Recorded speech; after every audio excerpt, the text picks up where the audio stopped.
Internet पर काम करने वाला शायद ही कोई होगा जिसे कैप्चा से वास्ता न पड़ा हो। कैप्चा अब जाना पहचाना नाम हो चला है।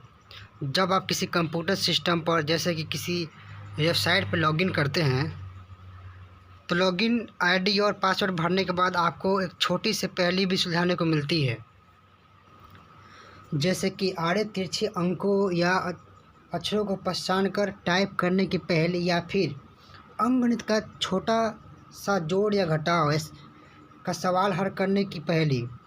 यानी सारा मामला पुरानी परियों वाला हो चला है, जिसमें राजकुमार को महल में प्रवेश तभी मिलता है जब वो कोई पहेली सुलझा लेता है। आज के कंप्यूटर सिस्टम भी परिकथाओं वाली जुगत लगाने वाले नज़र आते हैं। पहले पहेली हल करो तब जाकर तुम्हें प्रवेश मिलेगा। वास्तव में कैप्चा का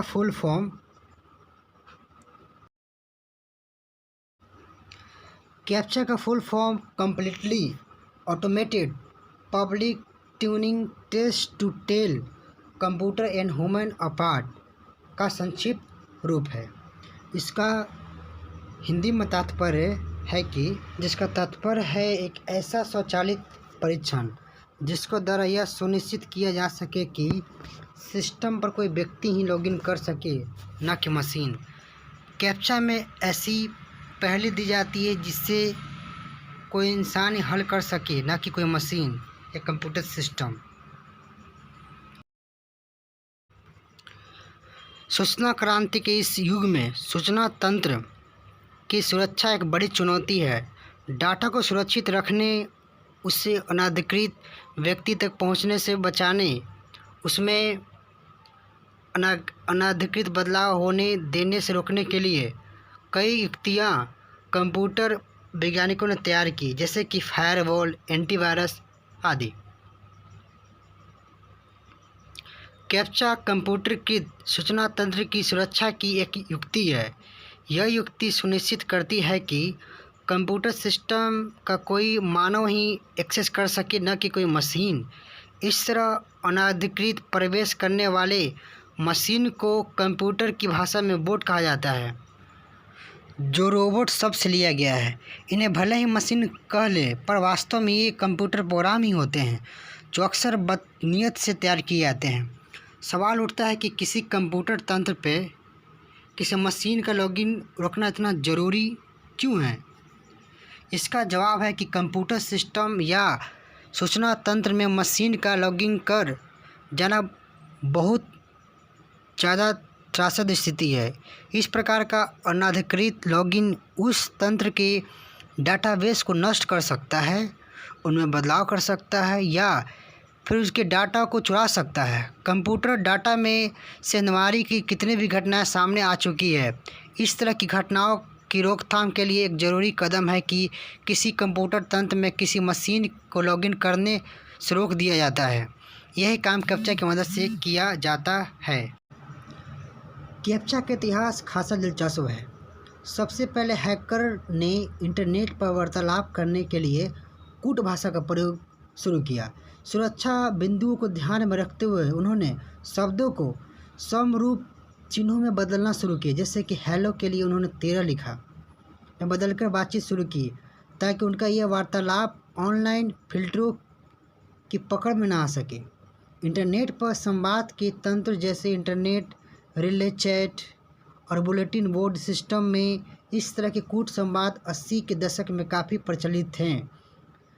तब ये कूट संवाद लिपस्टिक या लीट या 1337 कहे जाते थे। ये रोचक बात है कि लीट की शुरुआती दिनों में कैप्चा आ गया था, पर आज भी लीट को सूचना तंत्र में सिक्योरिटी साइफर के रूप में लिया जाता है। कैप्चा का खोज का श्रेय वास्तव में कंप्यूटर इंजीनियरों की 2 टीमों को जाता है। इनमें से पहली टीम अल्टा विस्टा की थी। अल्टा विस्टा सन 1995 में स्थापित एक सर्च इंजन था, जिसे सन 2003 में याहू ने खरीद लिया था। सन 1997 में अल्टा विस्टा की टीम ने अल्टा विस्टा सर्च प्लेटफॉर्म पर स्टीव यूआरएल पर बोट्स के जुड़ने से रोकने के लिए तरीके खोजने पर काम शुरू किया। इसके लिए पहली हल करने व चित्र पहचानने का चरण रखा गया। अल्टा विस्टा की इस टीम में जो इंजीनियर शामिल थे उनके नाम हैं Mark D Lillibridge, Martin Abadi, Krishna Bharat और एंड्रयू ब्रोडर। लगभग इसी वक्त इंटरनेट पर गैरकानूनी घुसपैठ रोकने की दूसरी कोशिश इंजीनियरों की एक स्वतंत्र टीम भी कर रही थी। लुइस वॉन ऑन की अगुवाई वाली एक टीम में मैनुअल ब्लम, निकोलस जे हॉपर और जॉन लैगफोर्ड नाम के शामिल थे। हालांकि सुरक्षा की यह तकनीक सन 1997 में तैयार कर ली गई थी, पर कैप्चा सन 2003 में अस्तित्व में। ये नाम लुइस वॉन ऑन की टीम नहीं दिया था। इस तरह की तकनीक व्यावसायिक रूप में सबसे पहले सन 2000 में iDrive.com ने अपने साइन अप पेज की सुरक्षा के लिए इस्तेमाल किया।